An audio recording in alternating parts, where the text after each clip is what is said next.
Hello and welcome, What the Finances, to another episode of the What the Finance Podcast, where we talk to experts to help gain a greater understanding about what is happening in the world of finance, investing, and markets. So on today's podcast, I'm happy to welcome Ben Hunt, who's the creator of Epsilon Theory and inspiration behind Second Foundation Partners, which he co-founded with Rusty Guinn in July 2018. So Ben, thanks for joining the podcast. My pleasure. Good to be here. No problem. So I guess you're quite well known recently for a famous term, and excuse the language, but if I'm not mistaken, it's burn it the fuck down. So oh wow. Yeah. That was, what's the origin of that, or how to describe it? So I first used that phrase, which is actually every word is capitalized and there's a period. So burn it the fuck down. Yeah.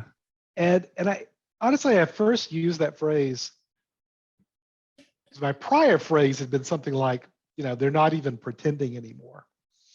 But it was frankly after the Epstein dying, in his jail cell in New York Metro, that it just made me so angry. And since then there have been some other episodes of similar nature that just makes it, just burn it the fuck down.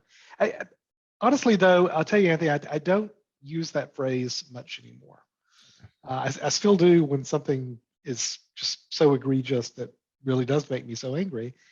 But frankly, I really am trying to find a more constructive way to engage with the world as it is. Although I'll still break out that phrase every now and then. Yeah, and I guess what was it about, Epstein and I guess other events that really made you angry? Was it just the fact that, sure, he did some egregious things, he's probably guilty. Obviously, there was no trial in the end, but the fact that the system didn't work, was that what made you angry? Or in that particular case, the system has one job, and that is to keep him alive for trial. That's their one job. And I don't know if it was suicide or more. I don't know. I don't care. That's the point. You had one job, and to fail in that job is the sign of a corrupt system, a profoundly corrupt system. And yes, so that's what made me particularly angry. There's a great scene in The Godfather, right? So I use these movies a lot in the stuff I write, and The Godfather 1 and 2 are my favorite. But there's a great scene in the Godfather movie where Michael Corleone has had to go into hiding in Sicily, and Vito Corleone is there. The Godfather is there with the members of the heads of the 5 families. He's making a peace deal. And this is after Sonny's been killed. Anyway, I'm going all this. If you haven't seen the movie, none of this will make any sense to you. But most people have, and it's such a famous part of, I think, of American culture. And Vito, the Godfather, says, "Look, I forgive the murder of my son. The other guy had his kids. I forgive all that. But what I do not forgive is if something were to happen to my son Michael on his return, that he has some sort of unlucky accident. Perhaps he hangs himself in his jail cell," right? That's the words he uses, right? And he says, if there's such an unlucky accident, then I will not forgive the people in this room. And that was my reaction too. I can't forgive the unlucky accident of that happening to Epstein. And so that, anyway, I've written more about it. I mean, it's so that's where the origin story for that term. yeah, it's interesting. And you say that you write a lot, and that's on Epsilon Theory. So I guess maybe can you explain more about the website and I guess your work and what's the philosophy behind it? Sure, I guess we've touched on it a little bit now, but yeah, no. The name Epsilon Theory comes from the core econometric formula in finance. It's actually, you'll find the epsilon term in every econometric formula. It's just we usually don't talk about it because it's tacked on at the end. So specifically with the investment econometric formula is the notion that your returns are a function of alpha, your idiosyncratic returns, your edge, beta, the degree to which your holdings go up or down with the general market, plus epsilon for error. Right? So if you look at any sort of econometric formula, they've always tacked on the E epsilon term for error. Stuff that is not explained by the systematic variables that they've included in the formula otherwise. And the point, and the reason I call what I write Epsilon theory, is that epsilon is not error. At least it's not in an investing world. Epsilon is where all sorts of strategic interactions take place. It's where all of behavioral finance takes place. It's just lumped into this group term. If it's not alpha and it's not beta, it must be error. And that's just not the case. And that there is structure in the systematic interactions of human beings, what we call game theory. There is structure in behavioral responses to information. And that structure is an alpha of its own, in a way. And so the whole website, all the work, is trying to find structure in what's called unstructured data. The words we read, the information that we hear or that we see. Right? All of this is unstructured data, but it doesn't mean that it's chaotic or random. There are patterns to it. Those are called scripts, story arcs, narrative. And so for 9 years now, I've been writing about the structure of narrative. Frankly, it goes back for me 30 plus years. I was a political science professor of all oxymorons. I started a couple of technology companies. Then I got into the investment world, was starting a hedge fund.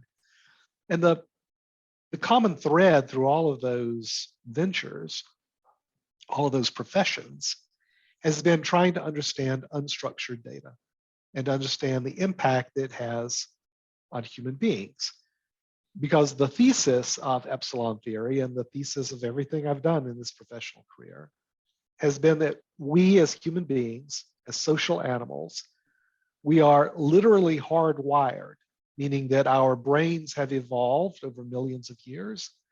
Our social patterns have evolved over tens of thousands of years to respond in predictable ways to narrative, to the stories that others tell us and that we tell ourselves. So that's what Epsilon theory is about. It tries to look at the world of markets and politics through the lens of, yes, game theory, but more broadly through the lens of narrative and the way we humans respond to that. And why do you think most investors maybe ignored that error side of things, or maybe they try and quantify data to have an absolute model? Why do you think that's happened? Is it because that they prefer that, and because it's hard to comprehend the unknown? Well, no. I don't think it's either of those things. What I think it is that I'll describe it as the difference between Newtonian physics and Einsteinian physics, right? So in most areas of human life, Newtonian physics will do everything you need, right? Simple formulas, very basics, all good. When the world gets really weird, right? You start traveling near the speed of light. You are dealing with an object of enormous mass.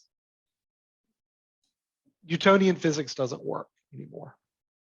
Right? And you have to apply Einsteinian physics to make sense of the world when it's at the physical world, when it's at the edge. It's not that Einsteinian physics only applies in those edge cases. Einsteinian physics applies everywhere. It is all of Newtonian physics plus. Right? Our world has, at least in the investment world, and I'd argue in the political world as well, has entered into the equivalent of dealing with black holes and traveling at the speed of light. And in that sort of world, the ground is not steady beneath your feet as an investor. And what that means is the old ways of understanding how to make an investment. Oh, I'm a value guy. Oh, I'm a growth guy. It's not that those principles are wrong. It's that they just don't matter when you're in these edge case environments. Specifically, what I mean by that is that narrative and the way that scripts rule our world, it's not that they're any more applicable today than they ever were. It's that the old approaches of not recognizing that, frankly, value is itself a narrative. Right? That any sort of multiple that you have put on a stock or a cash flow, that's a narrative, that's a story. It's not recognized that the business of Wall Street is to make up stories to get you to buy things. That story might be a story of value. That story might be a story of growth, but regardless, it's a story. So I remember when I was first writing about this stuff, it was after the great financial crisis. It had been around 2011, 2012. And I'd go and I'd talk about the role of narrative, and the general response in Wall Street and other hedge fund managers was no. I mean, it's maybe a little weird, squirrely right now, but it's the fundamentals that always play out, and we're getting a nice little rally now because it's the fundamentals of the United States are strong, et cetera. Well, over the last 10 years, there's been such an evolution in that, to the point where now everyone is talking about narrative, right? You listen to CNBC and they're all talking about, well, what's the narrative? What's the story? And it's an interesting vindication in a way that everybody thinks in terms of narrative today, but it's also a little sad, right? That we've all become so unmoored that the old approaches, they don't work any longer, because everyone is in on the act. Every CEO, every politician, every banker, of trying to use their words to get us to change our behavior. They're not using their words as an accurate reflection of what they think or believe. They're using their words instrumentally to get us to behave in a certain way. What you might have called lying, right? in another day and time. But that is the world now. And so it's, in a sense, I'm kind of sad that that's the way the world has progressed, but the world has never been driven more by narratives. And the world has never been more, or at least investors have never been more open to the idea of, it's narratives all the way down. Yeah, and I guess, we could look at maybe the prime example is the Fed, and they've, for years they've been saying that they're Newtonian. They've got this system, they've got these PhDs, they've got all this mass behind and all these models. But, it began with Alan Greenspan in the 90s with Fed speak, where he would literally, what he was saying, he would try and, not manipulate, but he would try and move the markets in the way he wanted to. And I guess now, at the time, people probably realized, but not to the extent. But now we know that, if Powell makes a mistake, we saw it the other day, he mentioned something about potentially pivoting, and the markets just went crazy, and, everyone went into risk on assets. So it just showed, how much we're watching it now and how much we're aware of it.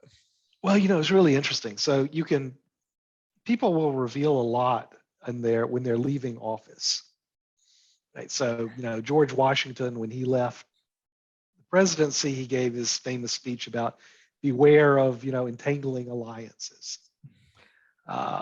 Dwight Eisenhower, when he left the presidency, he gave a speech warning about the military industrial complex. I mean, Dwight Eisenhower, for God's sake, he's warning you about the military industrial complex, right? That's kind of interesting, right? So people feel, I think, emboldened in their valedictory address, whatever it is, to, speak truth. So when Ben Bernanke gave his last substantive speech as Fed chair, this would have been in 2012, he said, look, he'd been in office as Fed chair for 8 years. And, the first 4 years said we're fine. Last 4 years were, the world changed enormously. He went on to say that, look, when the great financial crisis first hit, we knew what our toolkit was. It was to control overnight rates, very short-term interest rates. That's the toolkit. That's the tool you have. And so we took those down to zero. At the time, we didn't know we could have negative interest rates. That was only developed later, by the ECB. And so we took it down to zero, but we thought we needed to do more. And so the second thing we developed, we'll call them balance sheet operations. So it goes under the heading of quantitative easing, right? Well, we're going to buy stuff. We're going to expand our balance sheet. Maybe we'll change the composition here and there, but it's all around the balance sheet. Isn't that, frankly, QE1, I think, was a real success. By the way, I agree with that. I think QE1 was an enormous success. It was just QE2 and everything that came after that I think was a disaster. And Bernanke said much the same. He said, look, QE2 was kind of a wash. By the time we got to QE3, I actually think it had a negative impact for what we were trying to accomplish. But then we came up with a third toolkit. We called it communication policy.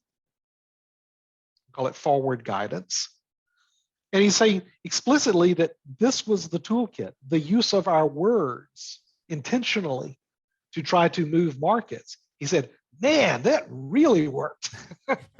That really worked. And this is the problem, right? Because whether it's QE or whether it's using your words for effect, not for truth, but for effect, you may use it one time, as you did with QE1, for an emergency measure. And frankly, I'm all for that. I think that's why central banks exist, is to provide emergency liquidity when no one else will. That's exactly what they did in March of 2009. I think they saved the world. But the problem always is, and it's true in public enterprises and private enterprises, but particularly true in the public, it's particularly true for government, is that emergency government action always becomes permanent government policy because it does work. And so you don't ever give it up. And that's what happened with QE, and even more so, it's what happened with forward guidance, communication policy, using your words for effect.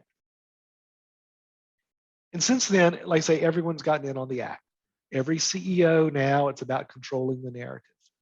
Every politician who's known this instinctively for thousands of years, saying, I have to control the narrative. That's what it's all about. So it's spread and spread. It's metastasized, because I really do think of it as a cancer, to the point where everyone now uses their words for effect, with the consequence that since we all recognize that's happening, we don't believe anything. We don't believe the true words, even as much as we don't believe the, well, it's not fake news. It's what I like to call fiat news. Just like we have fiat money, we have fiat news. Right? It's the presentation of an opinion as fact. And there are all sorts of tells for this, right? So whenever there's a politician up on stage, in front of a camera, behind a microphone, and whenever they shake their finger at you, well, look for it. I mean, everyone does it. Everyone does it. They'll get up there and they'll shake their finger at you. Well, they'll do the classic, like. Yeah. And these are all physical manifestations of telling you an opinion as news, shaking their finger at you. Listen here. This is how it is. It's not telling you what the unemployment rate is. It's telling you what the unemployment rate means. There are all sorts of things like this, things that we never do in our private lives. I mean, I'm trying to imagine what would happen if I had a conversation with my wife and I started shaking my finger at her, right? I mean, I don't think I'd live to see the next day, right? But this is part of what it means to be a public figure today, that in one way or another, you're constantly shaking your finger at an audience and using words to try to get them to believe what something means, not what something is. And once you start looking for it, I tell you, Anthony, you'll see it everywhere.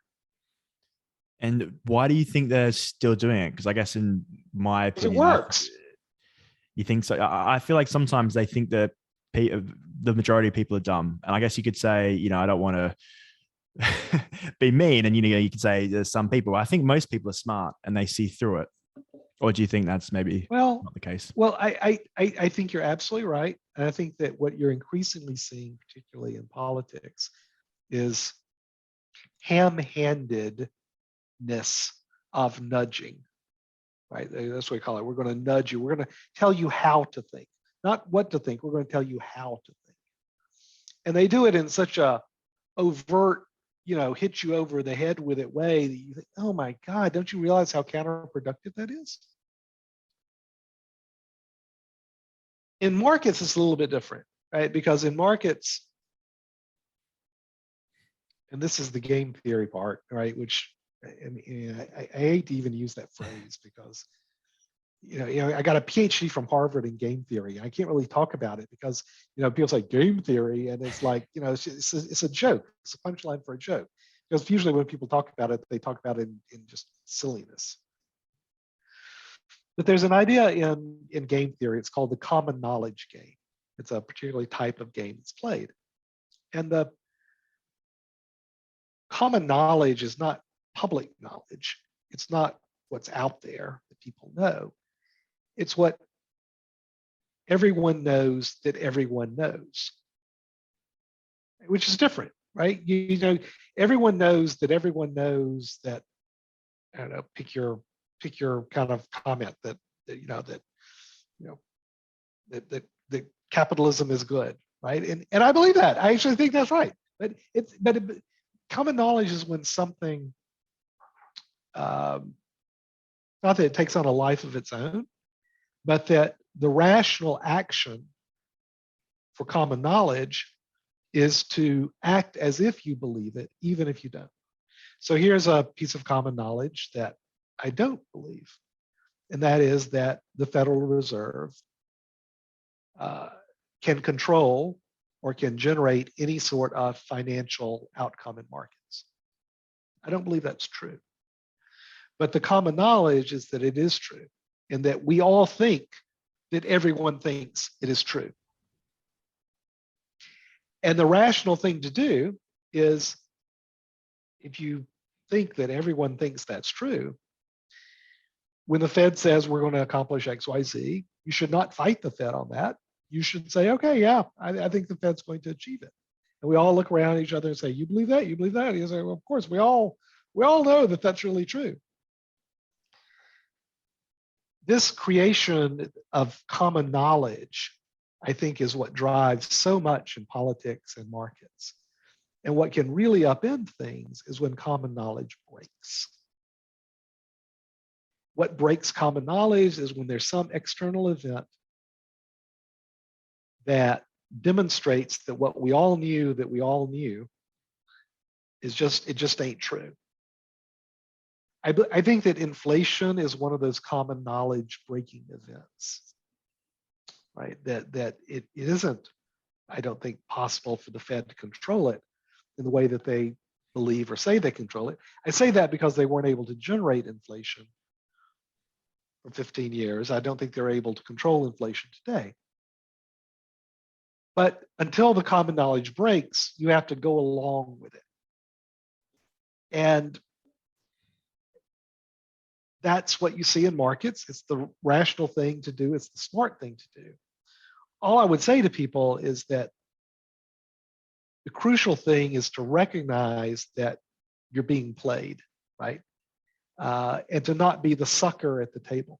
That's the old poker line, right? That if you've been playing for 30 minutes, you don't know who the sucker is, it's you, right? Just don't be the sucker. We have to play the game. But what I mean by not being a sucker is maintaining some sort of critical distance. To not believe in your heart of hearts that the Fed actually controls everything that happens or that this is the case, but to maintain that critical distance. Say, look, I may go along with it as if I believe it, because that's the way to manage other people's money and my own money perhaps too. But it doesn't mean that I believe it in my heart of hearts. And that's the hardest thing to do today, whether we're talking about investing or politics. Don't take it into your heart. Maintain some critical distance between yourself and the politicians and the bankers. That's the big takeaway here. Maintain that critical distance. Yeah, because I guess you could say a lot of people have gone bankrupt trying to predict the collapse of the system. Yeah. And just kept muddling along. Plus, I got to tell you, Anthony, it's just a miserable way to live. Yeah. Right? It is. And I've had this conversation really in the early days with some of the Bitcoiners, because they were turning into the equivalent of my generation of the gold bug. The purpose is, well, when society collapses, man, I'll get the last laugh then. It's like, man, it's very appealing. I get it. Really, I do, because the world we're in is such a fake and false world so much of the time. But whenever you find yourself kind of secretly rooting for collapse, this is why I don't say burn it the fuck down much anymore. It's just kind of a miserable way to live, right? It's when you're always kind of secretly hoping for end times, it makes it so hard to enjoy what life we can enjoy today, right? And it sours you, it really does. So that's my other advice, right? It's okay to be incredibly skeptical about the world and to look for change and the like, but if you find yourself rooting for collapse, it's just a difficult way to live. Yeah. And in my opinion, if you look at history in general, there have been collapses of countries, but in terms of systems, they normally either evolve or adapt in some way, in my opinion. Yeah. No. I think that's exactly right. I mean, I wrote a note to some of my clients just this week. I was thinking about there are times in any investor's career that I'll describe as revelatory, meaning that it reveals the larger game that's being played. And for me, it was the two moments. They're both around the great financial crisis. One was on September 15th, 2008, when Lehman declared bankruptcy, closed their doors, everybody's out of work. Happened just like that. And I made a ton of money that day. My portfolio, we were short, all the financials, and made a lot. It was a great day for making money.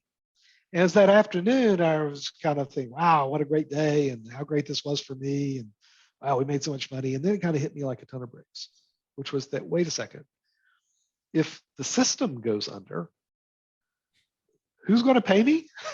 Right? I'm not going to make any money if the system goes under. And on the flip side of that, it was in early 2009. I think it was late February of 2009. I was on a conference call with this hedge fund guy named David Tepper. So if you don't know the name, look him up. So Tepper. His hedge fund was called Appaloosa. He owns the what NFL team does he own now? The Charlotte Panthers. He owns that team now. But I remember on the call, he was saying that, and this is his quote, he was going to go balls to the wall long. Not just long. This is in March of 2009. Late February. The S&P 500 bottomed on March 9th. And here's his reasoning for going levered long, just the market, because he had big losses in 2008. Well, here's my thinking. If the stock market goes down much more, the entire system collapses and none of this matters anyway. Right? Yeah. I'm done. I'm bankrupt. We're all done. We're all done if the system collapses. So I'm going to bet and make a big bet the system doesn't collapse. And in fact, the market never looked back from March 9th, 2009. and neither did David Tepper. So he's this investment hero now, and I get it. More credit to you. But he made that bet because he had to. Because he had to. And that's the situation you don't want to find yourself in. So I agree with you, Anthony. The system, you never want to be in the position of betting for the system to collapse, because that's a bad bet. But by the same token, you don't want to be in a position where you have to make an existential bet that the system recovers, right? Because things can go bad. Systems are parts of other systems. Anyway, you don't want to be in that position where you have to make that sort of existential bet. Yeah, I guess if you ask people in the 60s and 70s how if they did that, then he's basically sideways almost 20 years. And I find myself in the advice mode for this conversation. Yeah. But I'm going to repeat the advice that that I got when I got into the investment world. A guy had started the firm where I was working for, and great investor. And he said, I can't do the accent because it wouldn't do it justice. But here are the two things he said. He said, Ben, it's not about the money. It's about the money. Right? So meaning that, you'll hear people say, oh, it's not about the money, blah, blah, blah. It's always about the money. It's about the money, always, in investing. So that's one. The second piece of advice he gave me was, you always live to fight another day. Because the investing world, it's a wonderful place to make a career. I mean, no other vocation in the world pays as well. It's so much fun because it's a big game. You're playing a game against the smartest people in the world. And there's always new information. There are all the different ways to play the game. It's fun. So you can have a career in the game. You don't have to be the best in the world. You just have to be a game player and apply yourself to it. You could have a wonderful career, a fun, wonderful career, if you stay in the game. So there are two ways that you go all in. One is to go all in with your money. And you never do that. You never go all in investing. You just don't. Because if you lose, you're out. And you can't come back from this. You never want to be in that point of making existential bets. But the other way that people go all in is they go all in with their reputation. Right? They do something that can break their reputation in the same way that you do something that can break your bank. So you never want to do either of those things. You don't ever want to be in a position where you can go bust, but you also never be in a position where it's going to break your reputation. Just walk away. It's not, I promise you, whatever you think the gains are, it ain't worth it for that risk of ruin, either ruin financially or ruin reputationally. You can never get it back in this business. Never. You think you can? You can't. You can never get it back. So always live to fight another day. That's the other big piece of advice I've got. Yeah, I think I heard you on another podcast saying it's not about being right. It's about making money as well. That's right. That is correct, which has always been a problem for me as a portfolio manager, because I love being right. And you just got to take that away. You got to take that away to be successful. And that's absolutely right. It's not about being right. It is about making money. But right, it's about making money over a long haul. And you can lose. The thing about this business is you're wrong about something every day. You're wrong about something every day. And you just got to come to grips with that. You are going to be wrong about something every day. And never put yourself in a position where you're making an existential bet, either of your money or your reputation. Yeah, which is vital. So if we sort of look at, I guess, the economy today, especially in the US, I think I've seen a chart of yours, if I'm not mistaken, it was comparing sort of the US debt to US GDP, and sort of was that correct? I think with Michael Well, Green, there's lots out there about debt to GDP. I think the chart I was focused on more recently was on US wealth. Oh yeah, sorry. The growth in US wealth versus growth in GDP. And that our growth in wealth has outstripped the growth of our economy by an accelerating amount since really the mid 90s. And the point of the chart was that this was part of a very conscious policy by Alan Greenspan in the 90s to make the value of our homes and our stocks go up faster than the economy would grow without sparking inflation. Because in the mid 90s, we had just come off really a decade of what's called the Great Moderation, where productivity gains were significant without sparking any sort of inflationary pressures in the real environment, in the real economy. And so, I like to call it Greenspan decided to sin a little. He said, it's been a good decade. We can loosen up our regulatory environment around derivatives and other, instruments. We can make it easier for banks to lend money for homes or margin for stocks. We can also keep our interest rates a little bit lower than we otherwise would to try to juice things a little bit. I bet we can get away with it without creating inflation in the real economy. And so we went from sinning a little to sinning a lot, the aftermath of the great financial crisis, where the belief was we're never going to have inflation again. And now we do.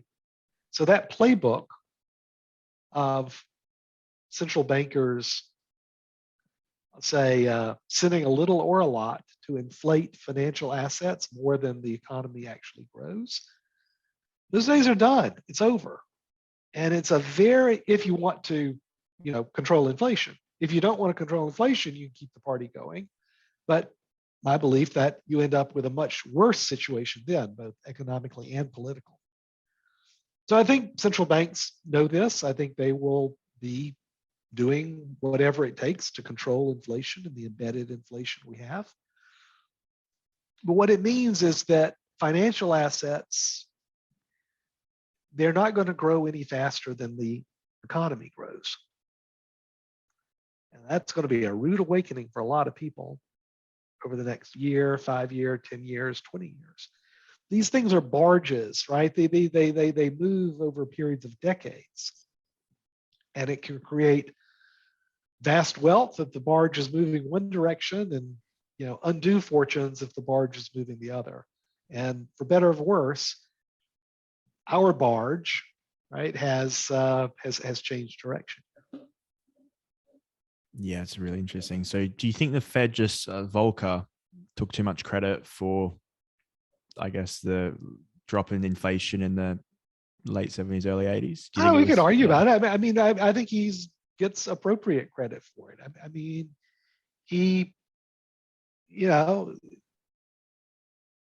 Volcker was the original DGAF. Don't give a fuck, right? He was he's a big guy. He was very physically imposing. And he had the big cigar.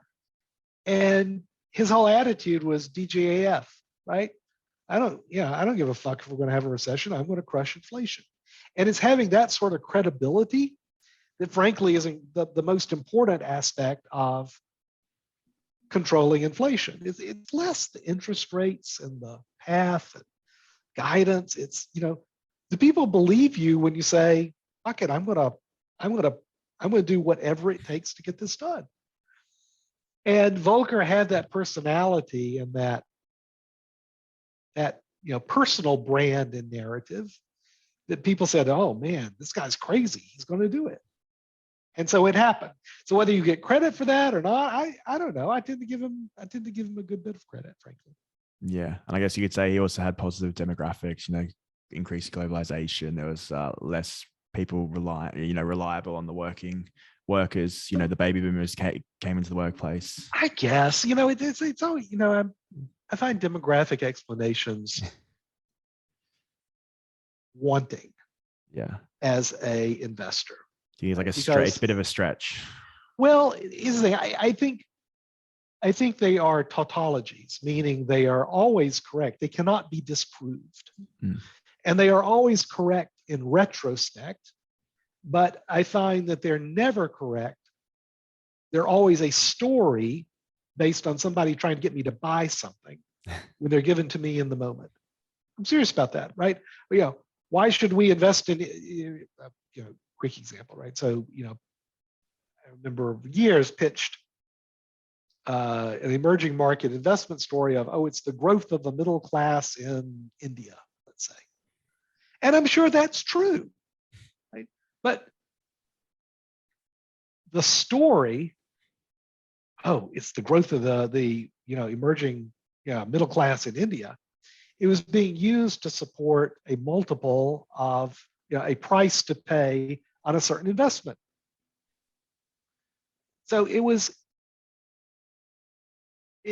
always I find that whenever somebody pitches me a demographic argument, I almost immediately find a way to go short it, frankly, because they may well be right over a decade, but the time horizon for your investment, it ain't a decade. It's, the next 3 months or the next year.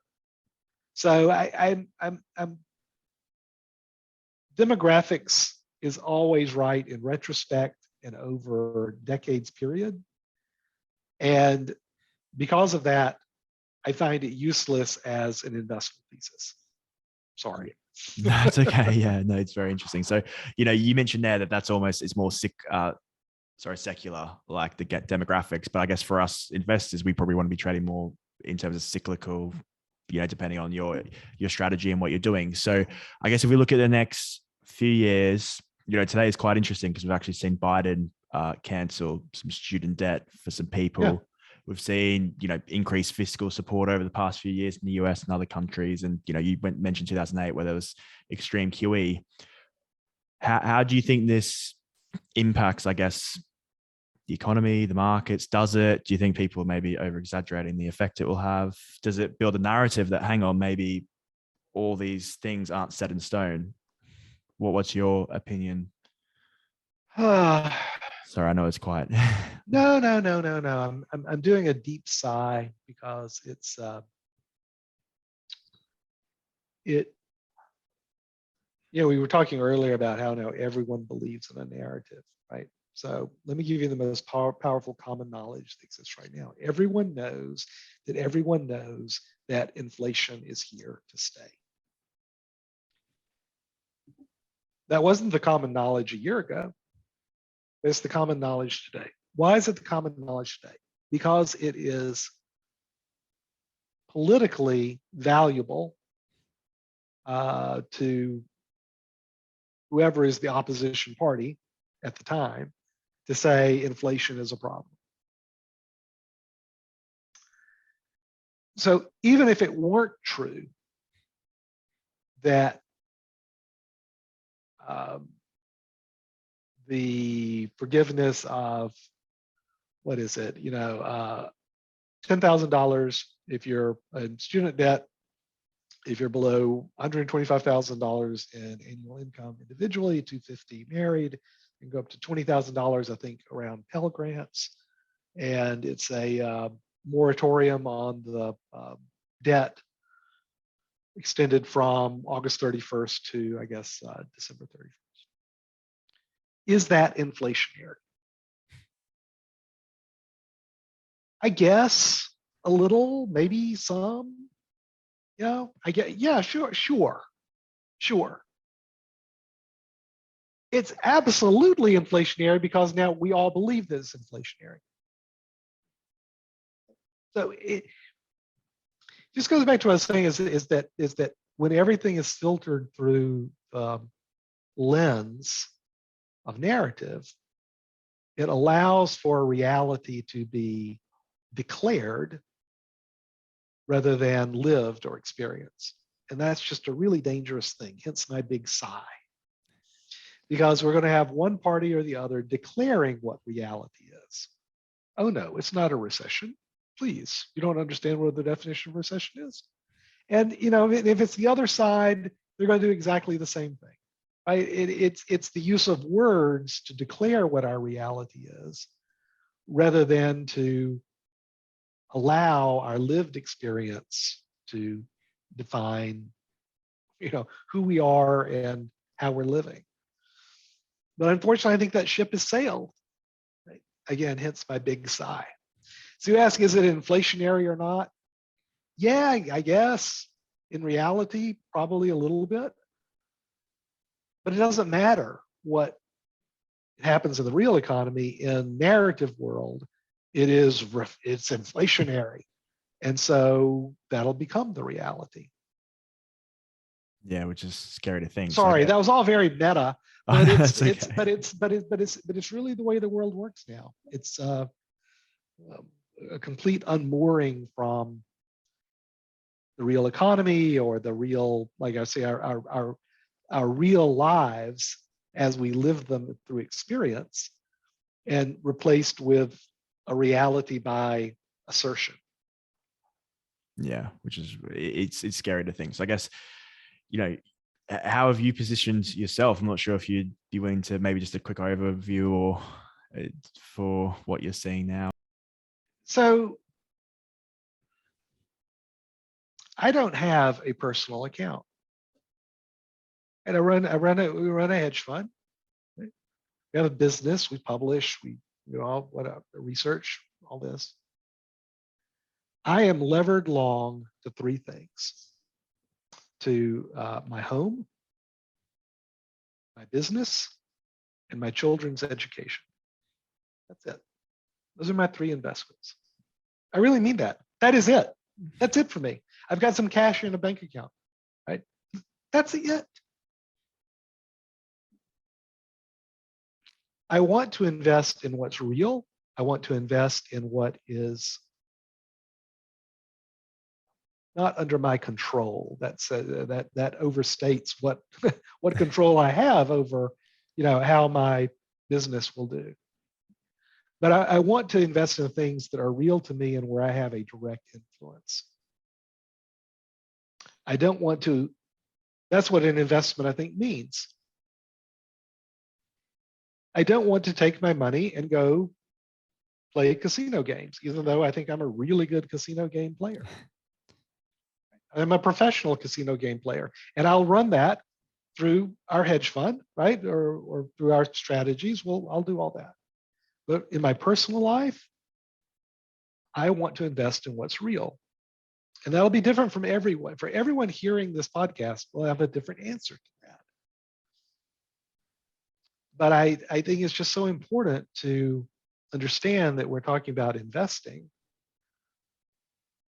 It is your career and your family and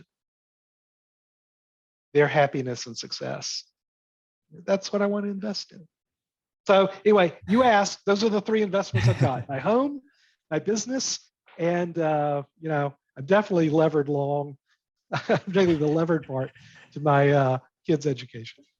Yeah, and I guess as you said, we can read more of your research on the website if you want to learn more about, I guess, the investment philosophy. And we've talked about it. You can, but again, even there, I never talk about stocks or specific stuff like that.